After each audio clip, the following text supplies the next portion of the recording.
Hey everyone, you're listening to the Think Truth podcast, and we are Drew and Elijah. I'm the Elijah part. And I'm the Drew part. So anyway, we're excited to be on YouTube. Finally, it's been a couple years here of just recording audio podcasts. Just over 2. Yes. Well, that's been a wonderful opportunity, and we're ready to get going here with the video format. Yeah. It is very different recording something than it is just having a conversation. Mm-hmm. And that's something we figured out in the last couple of years, because especially in the beginning, it was really hard to hone in and have those conversations on mic, because we have great conversations, hit that record button, and suddenly we don't know what to say anymore. Yeah. Not as clutch. So yeah, well, what's the topic for today? Yeah, well, Elijah wrote this post on Modesty back in, I think it was October, called How Modesty is Weaponized. It was a very popular post on our site. It's our most viewed post of all time, actually. And it's a topic we talk about a lot. Yeah, talked about it a lot with the mics turned off. And so, yeah, we just decided we would bring some of our conversation about it.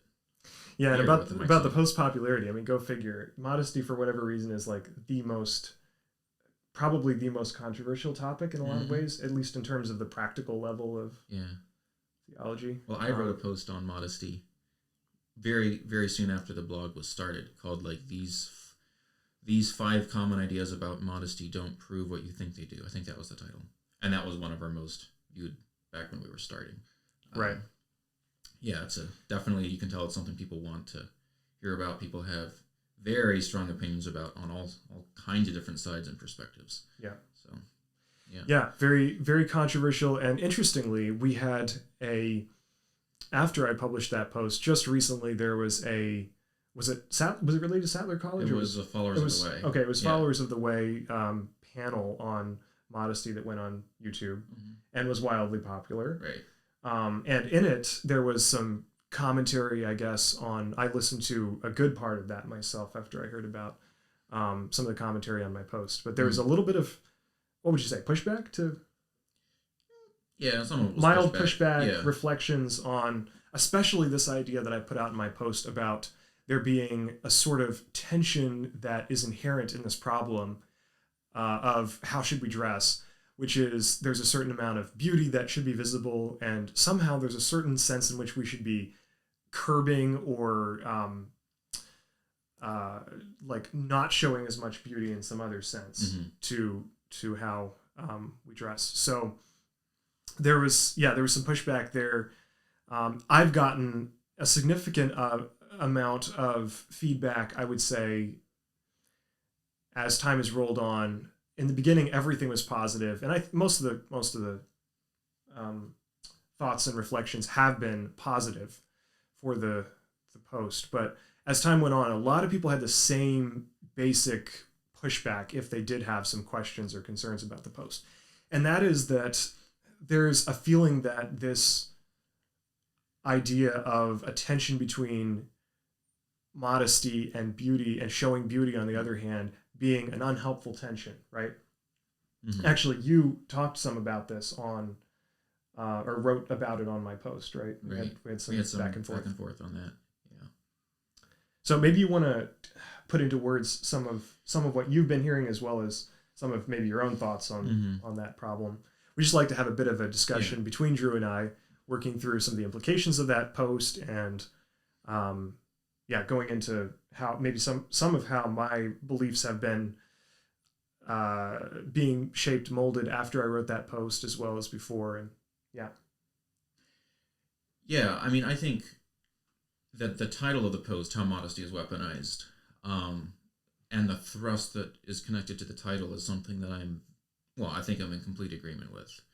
The idea that we see in some of our Anabaptist contexts, modesty used as kind of a weapon against women, kind of like, you better dress modestly or else men are just doomed to fall over lusting over you, and how it's very unhelpful to connect, I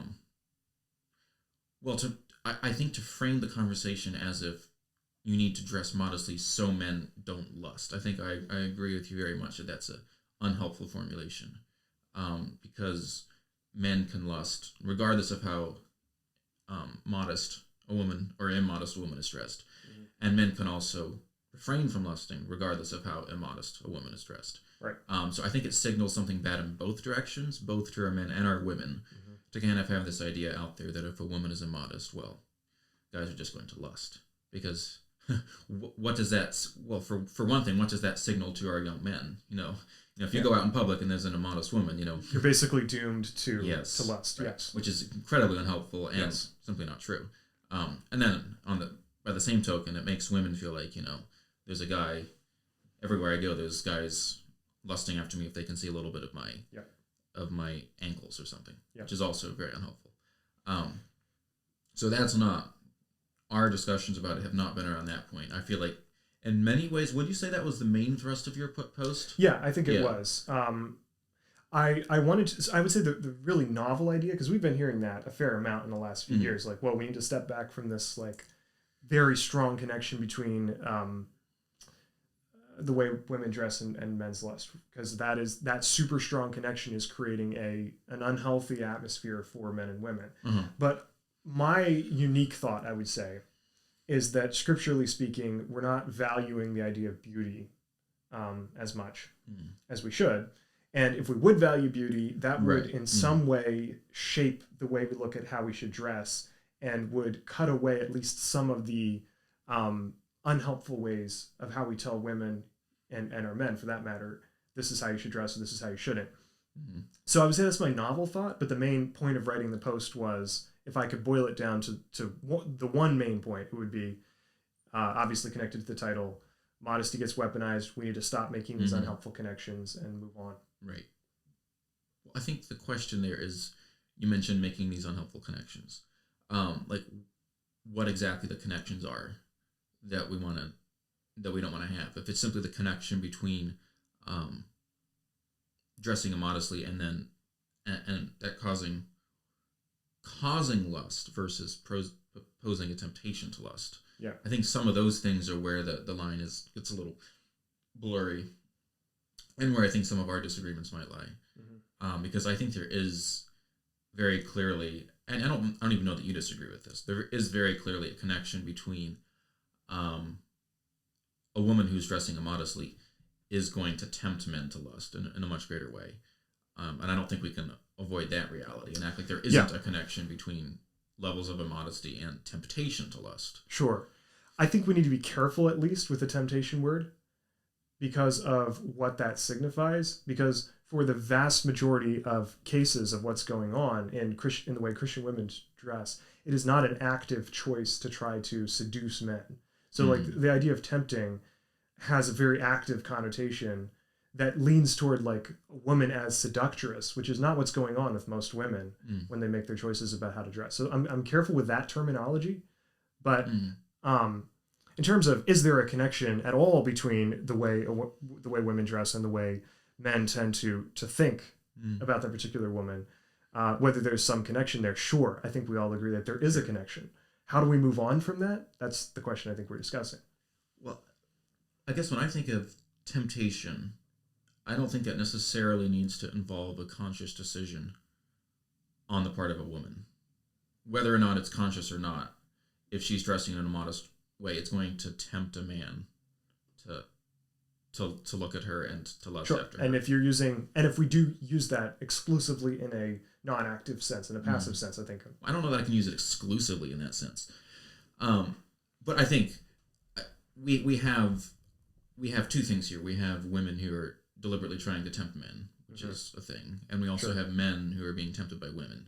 And sometimes both are happening simultaneously, but not always. So I think it's somewhat two different angles of looking at the same situation.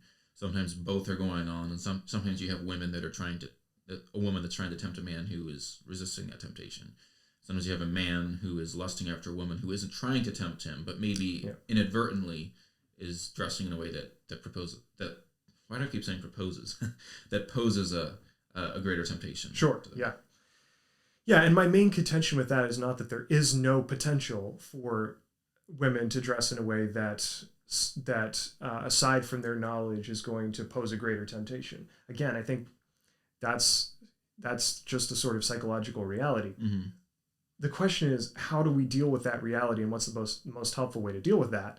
And I think in many cases, what is proposed as the the way to deal with that is these excessive clothing boundaries that really aren't helpful, because when they are excessively overbearing, or when they are excessively precise, even to minute details, those minute details end up saying the exact same message to men, which is basically almost whatever women wear is going to offend you in some way and make you sort of push you towards sin. Whereas I think what I would like to see us pushing for is not super precise boundaries, but rather an attitude of love on both the side of men and women in this discussion, of wanting to dress in ways that are respectful of themselves and respectful of their fellow man, and also a love that allows for a certain amount of ambiguity, where you're not going to be able to make the call all the time and say, you know what, this is not appropriate. Because the whole idea of appropriate is something that, first of all, is largely culturally defined, at least in the details, although there are major absolutes that are in place. But also, appropriate is something that differs from situation to situation, and appropriate could mean a variety of different things, even in a particular situation. So appropriate is, by definition, somewhat general, and yet is going to capture this idea of respect, of honor, and of love. And those things, I think, are what should remain paramount in this discussion. So if we're taking that sort of broad perspective of modesty, I'm all in. But part of what my post was saying is, I think we've ditched, for example, beauty in our quest to get down to the precise details of what does it mean to be modest. And we've ditched beauty in that discussion, and that is a problem, and that should be brought back. Right. You said a lot there. Maybe to jump on what you said last there, sure, about throwing beauty out of the conversation, which I think in many ways I completely agree with you. I think one thing that can very often be lacking in an Anabaptist context is a recognition of ways in which women can dress modestly and in a beautiful way that's creative and pleasing. Yeah. So if that's what you're saying, then there's no disagreement whatsoever. What I think I objected to in the post was the idea of seeing there being a tension between modesty and beauty. Mm-hmm. Because then it starts to seem like to have more of one, you have less of the other. And that's the idea. Okay. Let's have that discussion. Yeah, I think that's the idea that maybe is that the thing you'd say we've hashed out the most? Yes. Yeah, I think that's been one of the things that Drew and I have really hammered out in the, I don't know, weeks, maybe months since I published the post, even before. We'll talk about it for days on end, and then take a break for a month and come back to it. Yeah. So, yeah, give your perspective, Drew, on how you see that to be problematic. That idea of the beauty tension. Well, I think there's something about it that actually, in a strange way, starts to seem a little sexually objectifying to me. Okay. Because it's connecting beauty to sexuality in a way that, it's almost like you are beautiful to the extent that you are sexual. Mm. And I'm not sure that's a biblical concept of beauty. Mm-hmm. And I don't think that in order to say, hey, I want to have more beauty in my dress, that means you're going to start trying to heighten sex appeal. Yes. Yeah, so that is a good point. And we do need to make a distinction, but it is a very gray sort of distinction. I think you would agree with that. Maybe you think it's less gray than I do, but we both agree that there's a layer of ambiguity there that's fairly strong. Like, what exactly is sexual beauty versus non-sexual beauty? That's not exactly a straightforward question, or one that you get a straightforward answer to.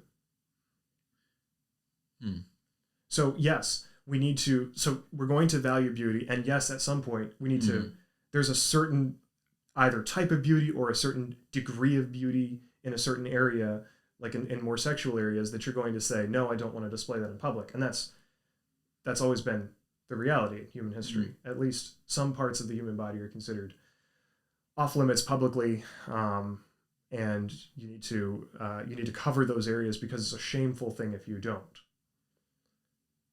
But there's also a sense in which we as humans are sexual beings. It pervades us, and yet we can make certain distinctions to where we don't have to clothe our entire body. So clearly, yeah. So, but I'm hesitant to make too strong of a line and say, well, this is sexual beauty and go no farther on that. But every other area, like I think, okay, an example of this would have been Bill Gothard used to teach in the ATI curriculum. I think it was in the wisdom booklets or something, that your countenance, that is your face, is like the one part of your body that you can really have visible. Whereas every other, most of the rest of the body, I'm not sure exactly how it worked. Most of the rest of the body is sexual, but at least your face is not, right? And so this like catchphrase of countenance, it's like you can, so in his view, like you put the makeup on your face, you can dress up your hair, you can do whatever you want to your face, but go anywhere else, now you're problematic.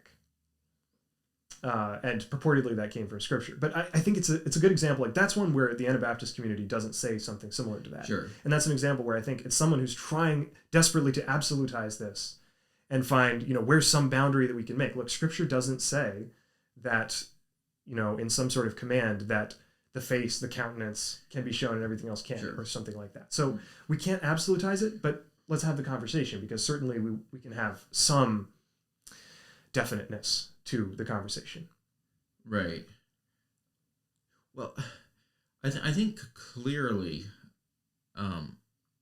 there's a sense in which being more attractive, being healthier, having a young look, having a fresh face, all those things are seen as attractive. Mm-hmm. And then in a sexual context, add to the sex appeal, right? Sure. Yeah, exactly. But I don't think there's something strange if you or I see a woman that we aren't married to, and see a woman with a beautiful face, nice hairdo, whatever, and are like, man, that she's pretty sexy. Like if we're going around thinking that about women, that there's something a little bit weird about that. Wouldn't you agree? Yeah, no, I would agree. Although that's not entirely out of the limits of what men do think, though, at times. Right. I think that's borderline creepy because it's over-sexualizing. Mm-hmm. And that should be avoided. But on the other hand, just given natural impulses, there are men who have the ability to, within their sex desire or whatever, to sexualize pretty much everything. Mm-hmm. And so it's not like the boundaries are super clear, but certainly one could say there are some areas that are remarkably less sexual than others. Well, yeah. So I don't think anyone's going to contest that. So I think the question, though, is, and I think we both agree where exactly this line is. Probably neither of us feel like it's incredibly definite. Yeah. But I think we both agree that it exists. Where, okay, if there is a man that's looking at a woman's face and is having sexual fantasy, you tell the guy to, come on, like, just cut it out. Like, you're obviously over-sexualizing things. Yeah. Now, if a man was around a naked woman and found it to be, and was being turned on by it, you wouldn't tell him. You would tell him, like, leave the place. You would tell him, you would tell him, get out of there. You wouldn't be like, what do you mean? Why is that turning you on? Yeah. Like, stop being so sexually turned on. Sure. So I think there's a place where there's something reasonably provocative that for most men is going to be highly sexually alluring. And I think that's just kind of self-evident. Sure, yes. It's self-evident that there are some lines. Mm-hmm. It's not self-evident where exactly the line should be drawn. That's the problem. Sure. Because no matter where you go, everyone's going to say certain things are shameful. Like to show certain parts of your body in public are shameful. Like pretty much any context except for, like, let's say nude beaches, where you can yeah, you can show all of your body, but in almost every context, it is shameful to show at least a part of your body. So, but that's not really what we're debating. The problem is when you start to get down to the specifics and say, how do we create an absolute modesty standard or something that makes this discussion easier? That's when it starts getting problematic. Potentially. I just don't think we can talk about other cultural contexts and how we should process that. Yeah. But I think in our Western context here in America, I don't think I'm not talking about finding some exact place. I'm talking about, having exact dress patterns or, this color of socks, or make sure your socks reach at this point on your leg. I'm not talking about anything like that. Full disclosure, my socks are green and gray. They're very ugly. I have gray and black with some gold toes. That is probably not good. Yeah. No, but in all seriousness, I don't. If we're going to be pedantic and talk about like an exact place where we say this is modest and then this is immodest, like I agree that that's completely untenable. But having a rough idea of this is where something crosses the line from being completely normal and beautiful in a way that should not be enticing most men, and crossing over into something that's, now you're coming to a point where you're actually going to be causing most men to have a strong sexual pull towards you. I don't think that's an incredibly difficult. I don't think it's very difficult to find at least roughly where that area is. But maybe you disagree with that. So my disagreement is more that I think it's irrelevant to get too specific, because first of all, Scripture doesn't get too specific. I've heard various standards argued of, Scripture, different verses talking about like the vesture of Jesus in Revelation being a certain length and whatever, or even like the argument from the Garden of Eden, exactly how long were the coats of skin versus the whatever they were. What is it called? Like I don't know why the words are skipping. The fig leaf versus aprons or whatever. Yeah. And that to me seems unconvincing, although it does seem like potentially the coats were covering more. But regardless, like Scripture is not trying to give us an exact formula, and for good reason, because Scripture is something that overarches culture and is something that can give us this broader perspective. So what I think is more interesting though is, and maybe you want to stick on this discussion for a little longer, but sure. I do want to get to the discussion of what is modesty, like as a word scripturally, because I think that impacts the discussion here about modesty standards. Okay, so the scriptural Greek word that's translated as modest is a word that means ordered, something that means more like proper or things in their right place, that sort of thing, which is very different from the English word modest, which at least today has very strong sexual connotations, right?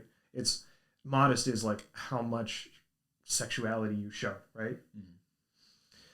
So I think that's an important thing to bring into this discussion, because scripturally, if we're gonna have a scriptural modesty discussion, it's almost like we can't use the word modest, because the English word no longer means what the Greek word meant that has been translated modest. So I think it makes a lot more sense. Now there is the connotation within English, although it's much less used, the connotation of something like proper, right? Like you can say like this person was like a modest person, right? But in their words or whatever actions, which means that they behave properly and don't like overestimate their own ability. But I think overall this word has, especially in terms of clothing, has instant sexual connotations for us, which is, I think, unfortunate. And here's where that's important.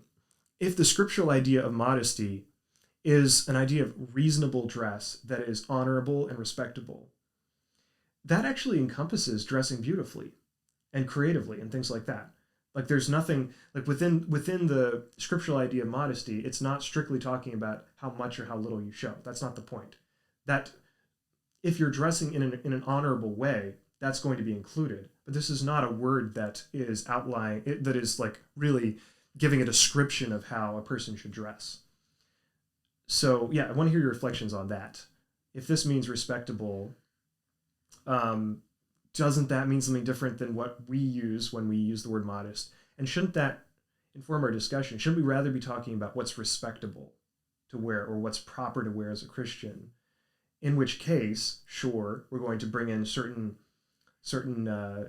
assumptions and ideas and theorems about what it means to dress in a respectful way. But respectable, doesn't respectable seem like a more appropriate sort of word to use?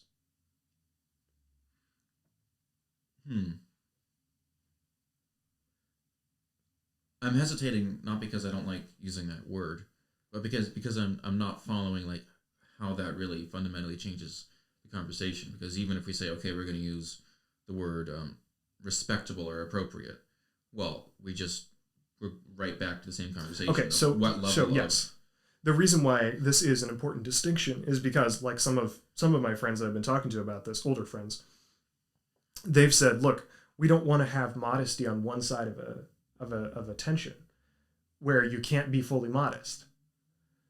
But the idea of modest, when they say that, is this idea of sexually, like the way you sexually dress being curbed, making sure that you don't dress too sexually. So like if modesty means not dressing in a sexually revealing way, then you don't want to get anywhere close to that, right?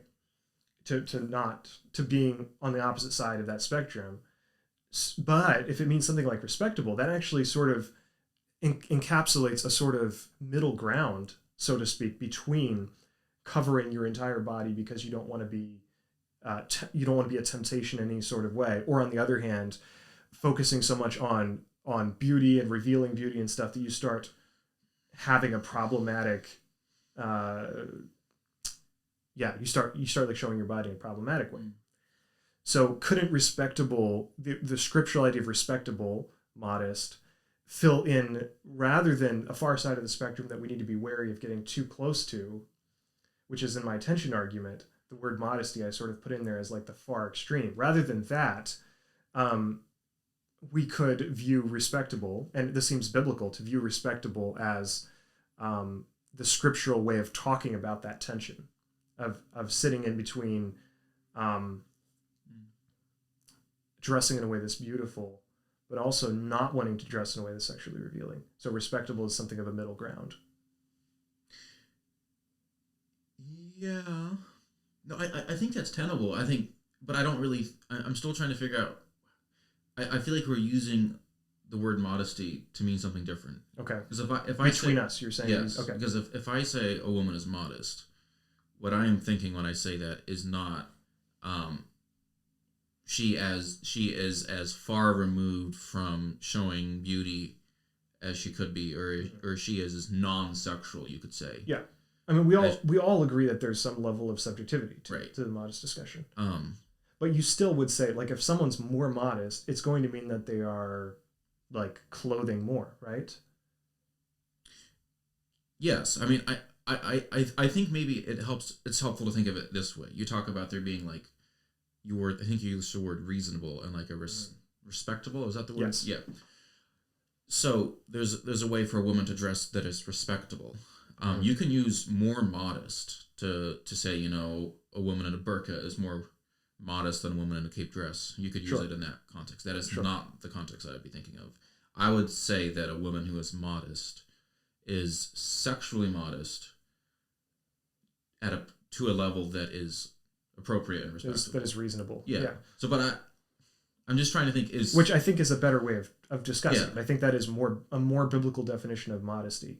But I feel like when we boil down, like when we say to be more modest is to cover more, and the implication being that there is no limit to how much you should cover, even if people say, no, of course, you shouldn't dress in a burlap sack or whatever.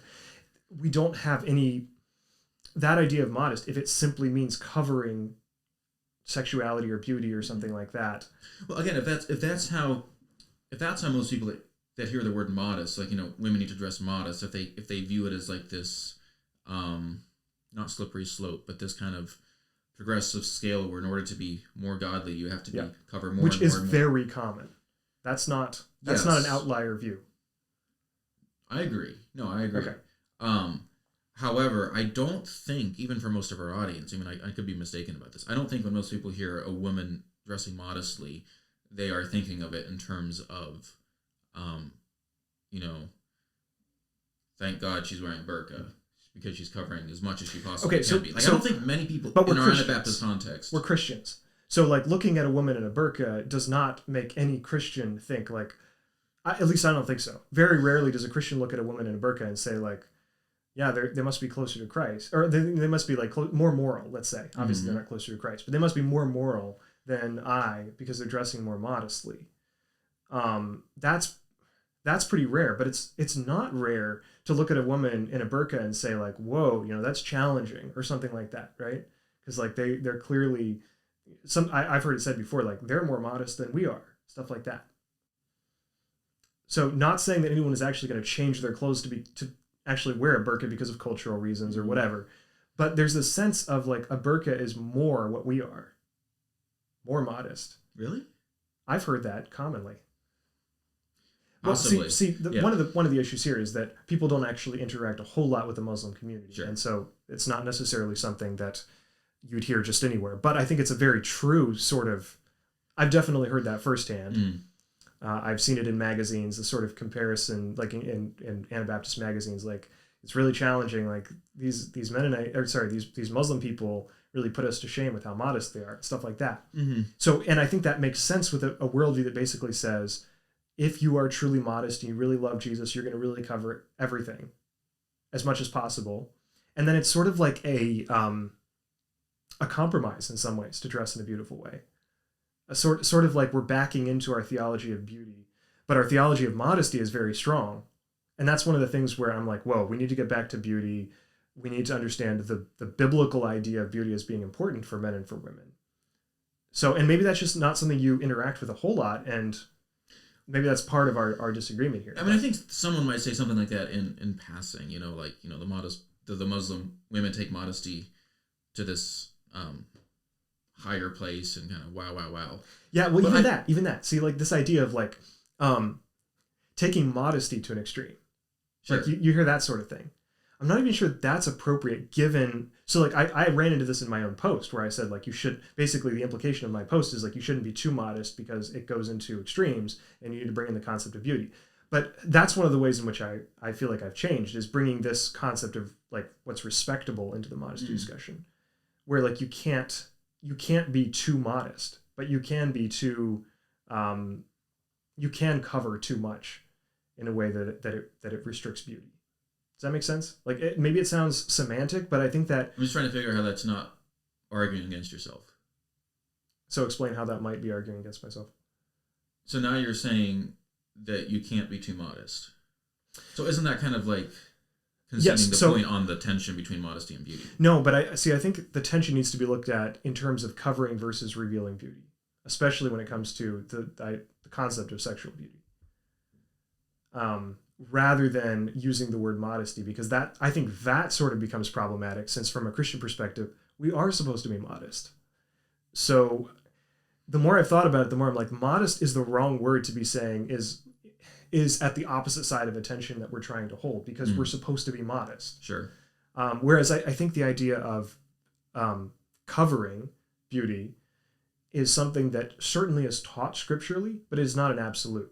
Like, something that being respectable or modest isn't absolute. We're supposed to be respectable, to ourselves and to the community. So it's somewhat of a semantic change, but I think it becomes important because of the fact that we want to clearly keep a strong theology of the various things that Scripture teaches, including beauty and the idea of modesty. So rather than seeing them as a tension, I think it's better to view the idea of covering beauty as something that you can go too far in, not the idea of being modest. The idea of being modest or respectable is actually, scripturally speaking, the idea of being appropriate is the combination of being a successful Christian witness in terms of the way you dress. So you're retracting your initial statement that there's a tension between beauty and modesty. I'm merely changing the word, which I want to make sure I'm following you. No, so I'm changing the word from, I think we need to have this tension between beauty and modesty to have a tension between covering versus revealing beauty. Okay. So you're changing it from modesty to beauty. And it's the tensions between how much we cover and how much we reveal. Which it's more precise. I think it gets more to the point of what we're talking about. Mm-hmm. And the idea of being modest or respectful then is a good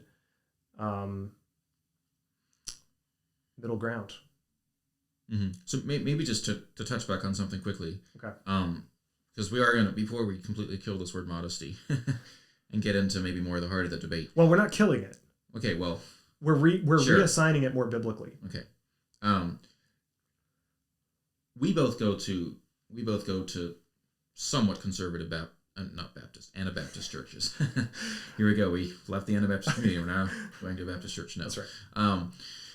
But we both go to somewhat conservative Anabaptist churches where yes. the concept of women dressing modestly would be seen as a valuable concept that I think our members of both of our churches would feel like the Anabaptist world has a special view on that we don't want to lose. Is that fair? Mm-hmm. Yeah. Yeah. But within 5 minutes or even 3 minutes of our churches, you can drive down the road and go to a church where there's Anabaptist women who are dressing in somewhat differently. Well, somewhat differently, but somewhat more differently in a conservative direction. Sure. Yeah. And so when someone at one of our churches would say that they value modesty in dress, they're by no means suggesting that, we think as far away as you can get from being beautiful in your apparel or the more modest or the more covering you can be, that's the virtue we're after. That's not in play. Nobody is under the delusion in Lancaster County, for crying out loud, that how they dress is the most conservative, you could say modest, but maybe we shouldn't be using that word, the most covering, you could say, way to dress. And yet people still feel like we have a very strong concept of modesty that we want to maintain. Yes. So I think I'm putting into words, possibly, what in maybe this is too arrogant to say, but I think I'm maybe putting into words something that people intuitively feel that you should, because I hear these things like don't dress in a burlap sack or like God doesn't want us to dress in burlap sacks because that's not pleasing to him, or that doesn't give a good witness or whatever. So like I've heard some of these things stated, but I didn't think it was a very articulate point that was being made when it was stated, where it didn't really give a good nuanced view of why at some point covering beauty is a problem.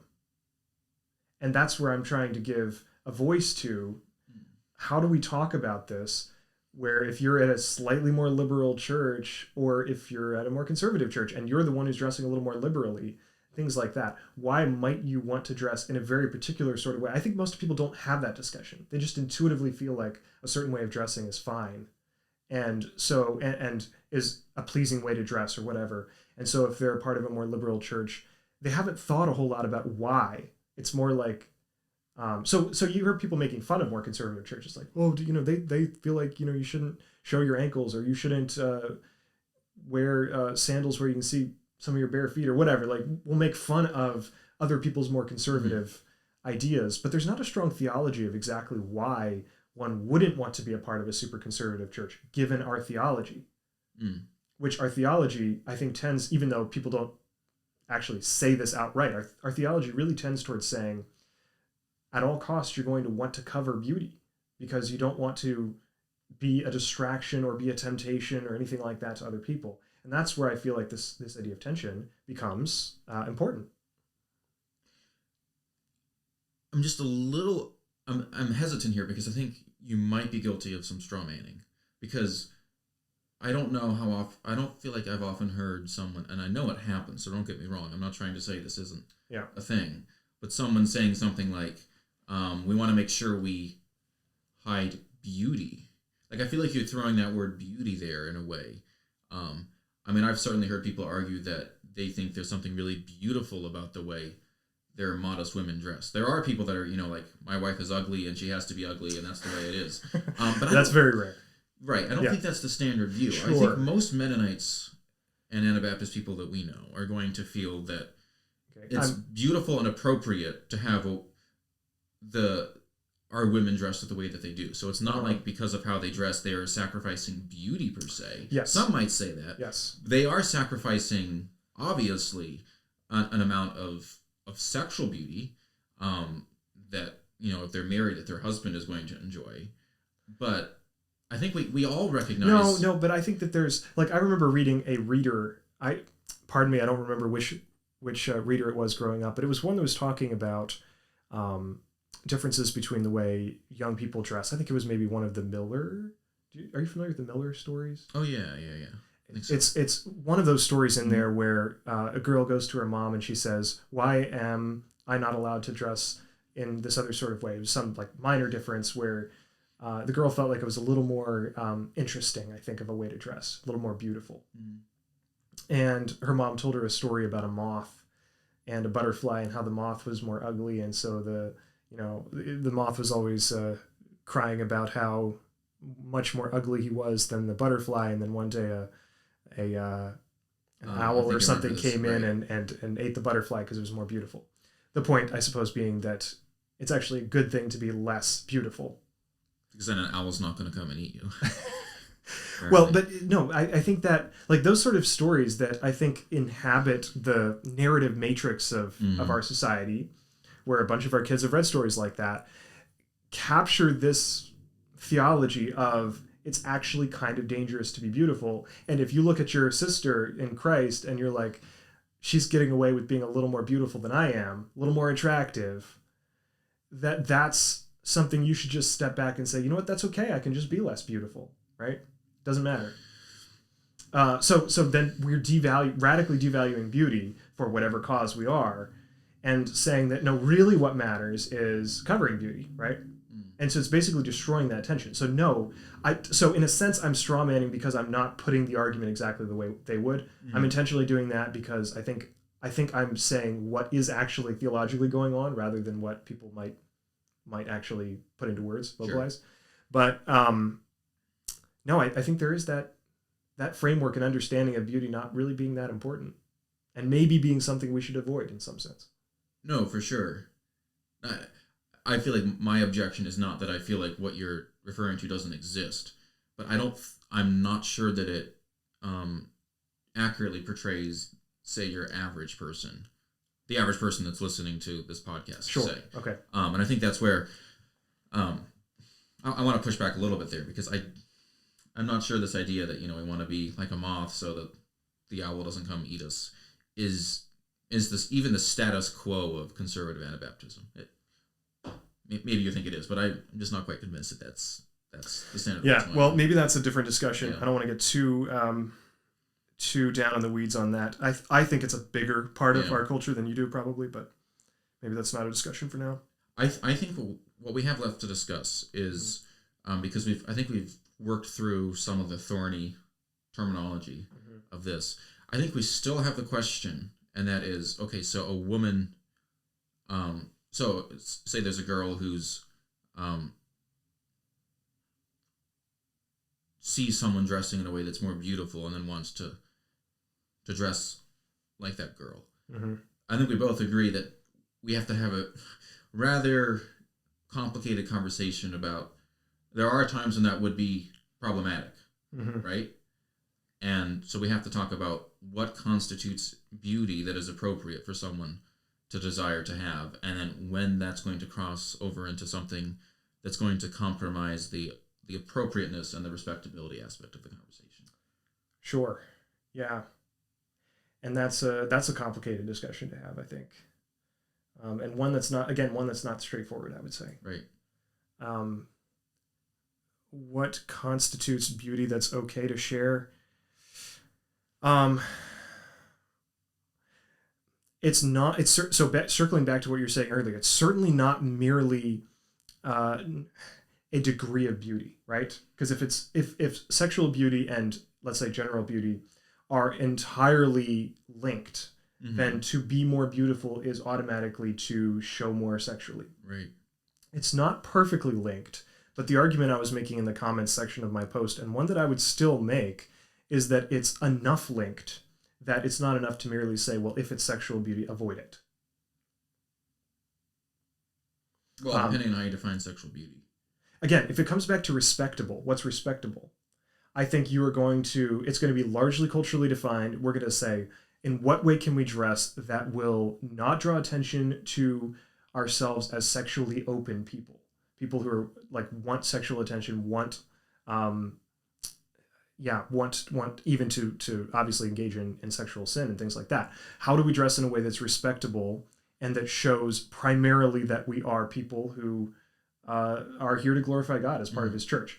So, and this idea of love too, I think is incredibly important. And I think looking at it on a principle level, that is what scriptural principles are most going to interact with this discussion of how I dress, is probably the best way to go about it, rather than saying, let's get down to the nitty gritties of exactly how to dress.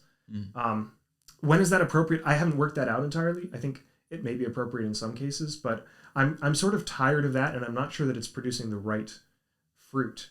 Whereas getting people led by the Spirit, interested in truly loving their neighbor as themselves, which is going to involve dressing in a way that's appropriate to the opposite gender as well as their own gender, and culturally speaking, valuing the community and not dressing in a way that's going to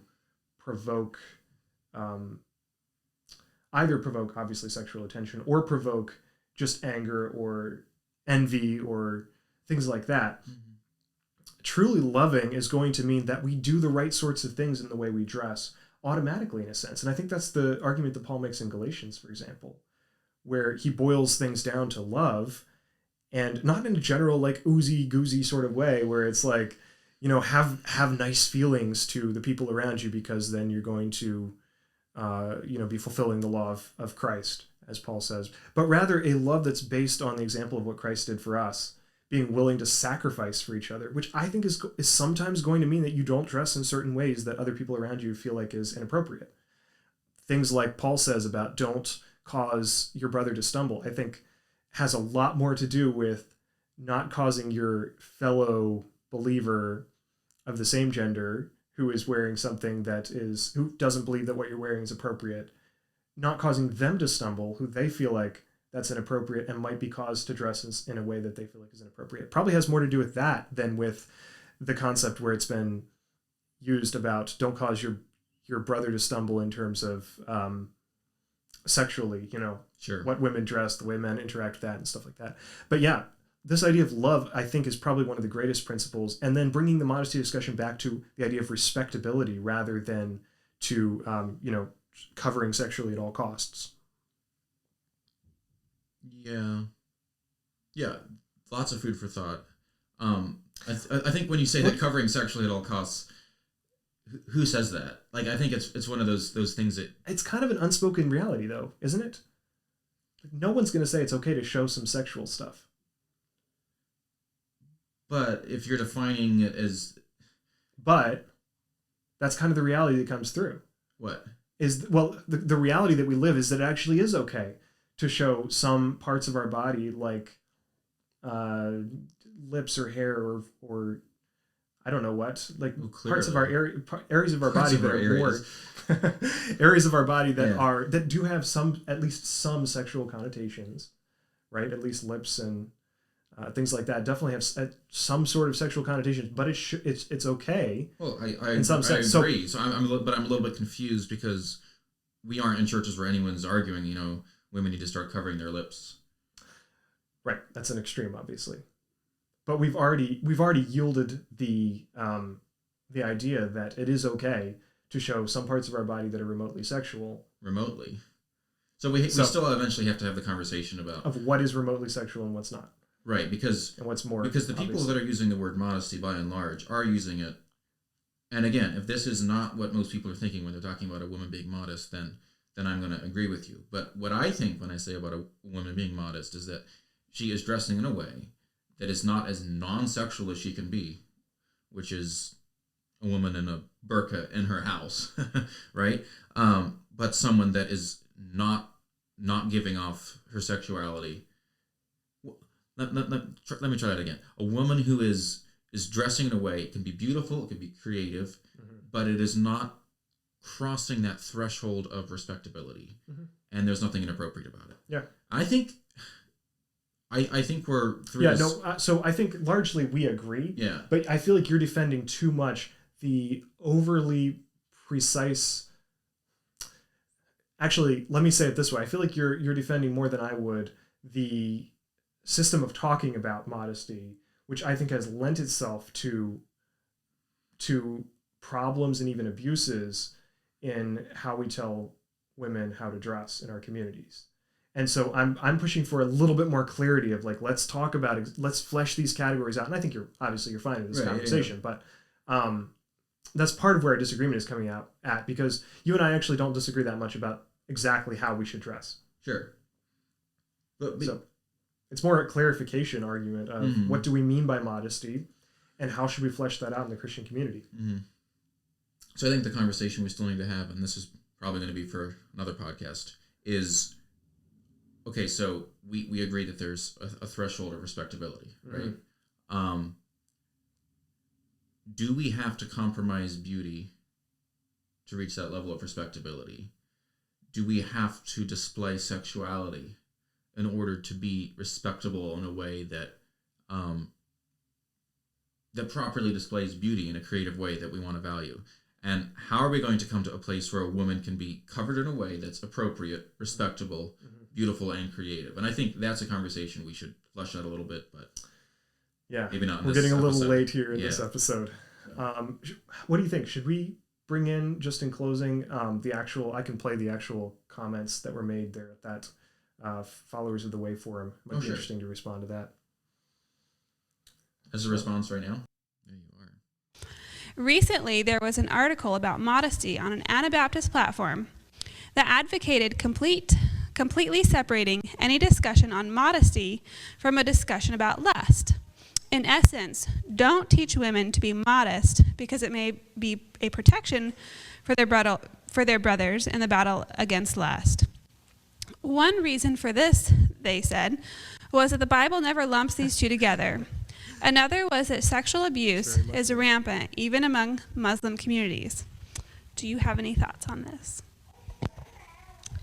Yeah, so as far as the lust issue with our brothers and how do we live a life not in fear, I think some of it goes to back to what Natasha's saying about we don't need to live in shame. I mean, God made our female bodies, and we don't need to be ashamed of them. We can recognize that God made us beautiful, part of His beautiful creation. That wasn't the entire thing. We'll drop the link below for the whole thing if you want to check it out. Yeah, very interesting. I think it has like over 200,000 views right now. Yeah. Very interesting discussion there. But so I think the main place where she was going with that, well, first of all, this idea of women shouldn't be ashamed of their bodies because God made them, and there is, I think, inherent in what she's saying, there is a sense of beauty which is good. And I think she was even hinting at well, obviously there's a sense in which sexual beauty is a good thing, but it's something that needs to be largely hidden by dressing in a respectable way, so that you don't put that sort of more explicit sexual beauty on display before people who aren't obviously the person who you were married to.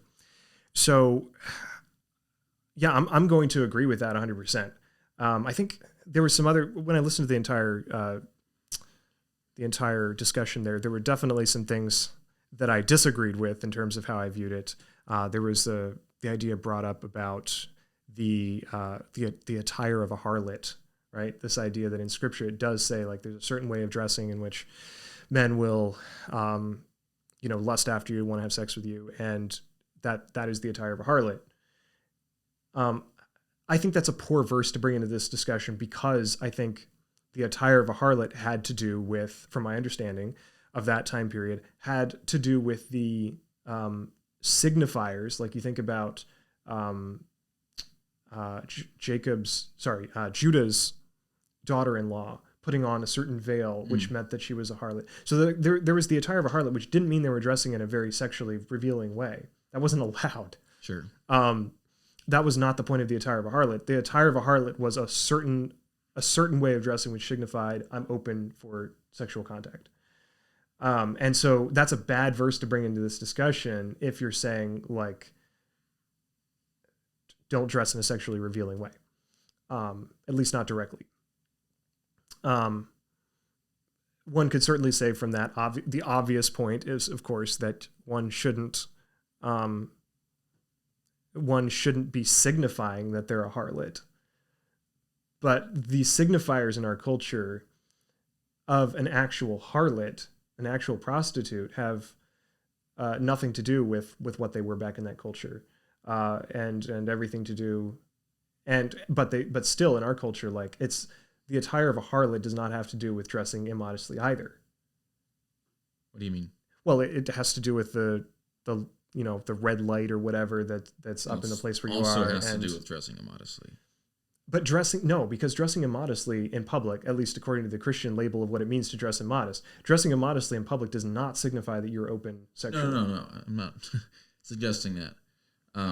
So like, much of this is begging for us to get into the conversation I think we should save for the next podcast. Sure. My only point there is that in our context, harlots do dress very immodestly. I'm not arguing that it goes in the opposite direction. Anyone who dresses immodestly is signifying that they are a harlot. Sure. But clearly harlots in today's context are indeed dressing immodestly. And if we're going to try to be culturally conditioned in our context for what it means to not have an attire of a harlot, there are certain pointers in terms of immodesty that we're going to probably have to talk about. Sure. Yeah. Well, I have no experience, thankfully, with prostitutes. Neither do you. So I honestly don't know a whole lot about the signifiers of what it means to be a prostitute, but I do know that, obviously you'd agree with me, that in our culture, prostitutes have a whole lot to do with certain places that you go, and really not the way a lot of people dress in our culture today is just as immodest in everyday life or at the beach or anywhere else. So it certainly is a more complicated discussion. Sure. But yeah, it is interesting that my post came up in that Followers of the Way discussion. Sure, it'd be interesting to hear more thoughts from that panel on some of the concepts that came out, especially the ones about beauty and modesty. But I did find it interesting that it seemed like there was at least some approval of the idea of beauty being a good thing to display and stuff. So, yeah, any more thoughts that you have on that, the post or this little clip from Followers of the Way? I think I'm going to save my thoughts for the following podcast. We'll jump into this there in the next podcast. All right. Well, this is almost an hour here, I think. So it's been a good hour of discussion. Thank you, Drew, for this good discussion. Thank you.